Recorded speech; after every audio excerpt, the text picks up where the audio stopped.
Issue 30.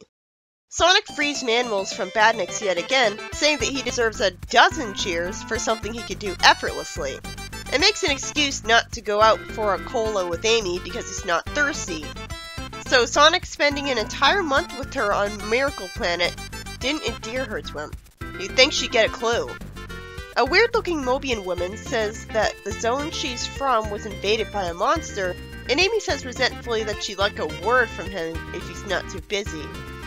Out of nowhere, she says she has a feeling that she's not to be trusted, and Tails says she's right, and there's something strange going on. Are they both psychic? This kind of reaction from characters is always so arbitrary. And they're not saying that they're judging her by her appearance. Also, I guess this story chronologically takes place after Tails came back from saving some kids from goblins then.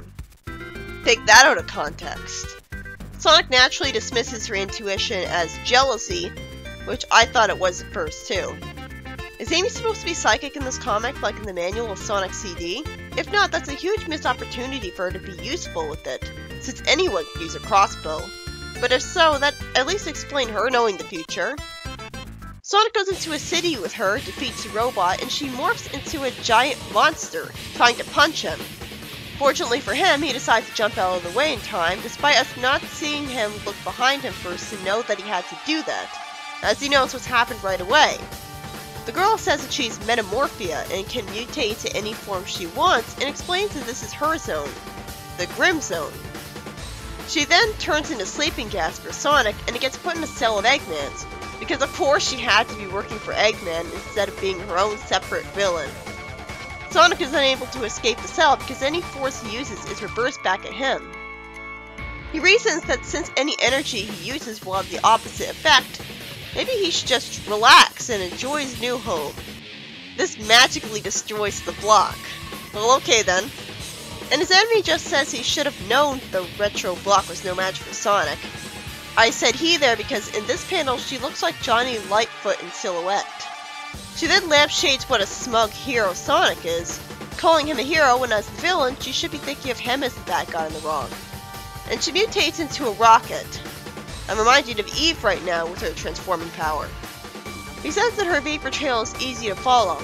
He says that she could have changed into anything, but then when Tails says to button it, Spiky, he doesn't immediately realize that this is Eve, Metamorphia, from the Drastic Out of Character moment. What, does he think he's been bottling up that kind of resentment from him for a while? He didn't even react to it. Unless he's pretending he's not suspicious like a world-class Oscar-winning actor. Also, I guess Metamorphia was given information on Tails since she knows what he looks like, but not enough information to know that Tails was never that impudent. The unusually big words Sonic uses when he gets her thrown to her death, having always been suspicious of him, rather than being an idiot.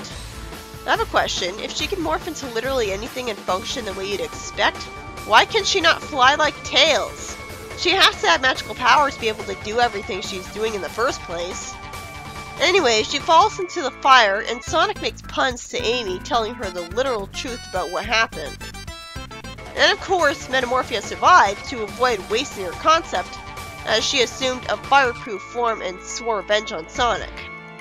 In the next story, Tails is greeted by a caped goblin, who slaps the one telling him to cook him, saying not to scare him. Is he really a good guy, which would actually be refreshing? Or is he just trying to trick and manipulate him?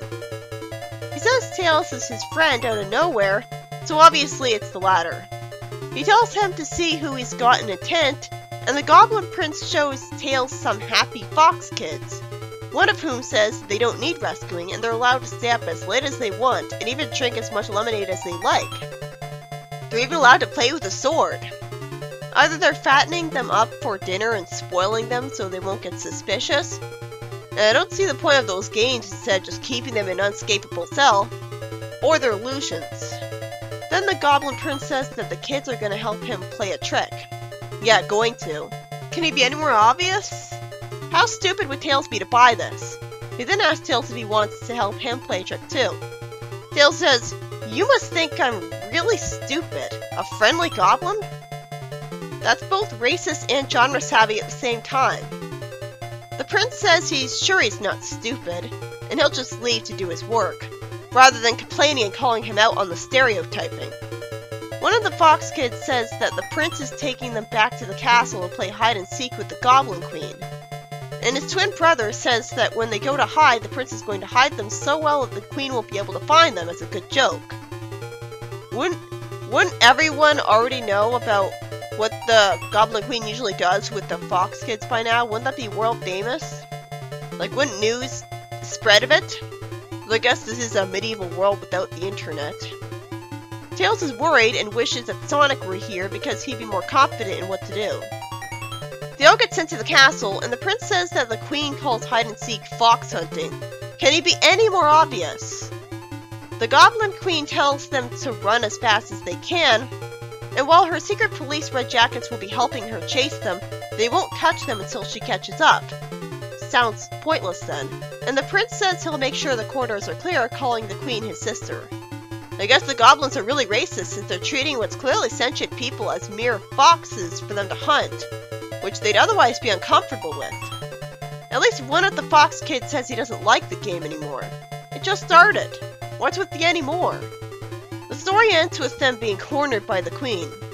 The first story was by Lou Stringer, and introduced the interesting concept of metamorphia, a creature made by Eggman, I guess, who can shapeshift to try to kill Sonic after luring him away from his friends. She even traps him in a block which has a spell in it so that he breaks it by not trying to escape. All because he's blatantly told how it works. I guess I'd have been more impressed by Metamorphia's shapeshifting power if it wasn't already familiar with Eve doing that in Archie Sonic. At least she doesn't transform into an eldritch abomination whose actions make no sense. And the story ends with her still being alive and plotting against Sonic, which is good. I'm glad they didn't waste her on just one story, because that sounds like a really threatening villain. Aside from the glaring fact that she couldn't fly after transforming into Tails. I guess Tails must have a lot of magic, way more than she does, to a point where she can't replicate it all, to be able to fly with the Tails when she can't. In the second story, by Mark Isles, it feels like mostly frustrating padding, as we get the Goblin Prince manipulating the Fox kids with kindness and gathering them in the suspicious tale to play hide-and-seek with the Goblin Queen, who hunts foxes, even though they're clearly sentient beings, like the Hunter at the end of the Knuckles comic. At least Tails doesn't buy all the lying, saying the great line that he must think he's really stupid. I hope the Goblin Prince turns out to actually be trying to help them eventually, because that would have actually been refreshing.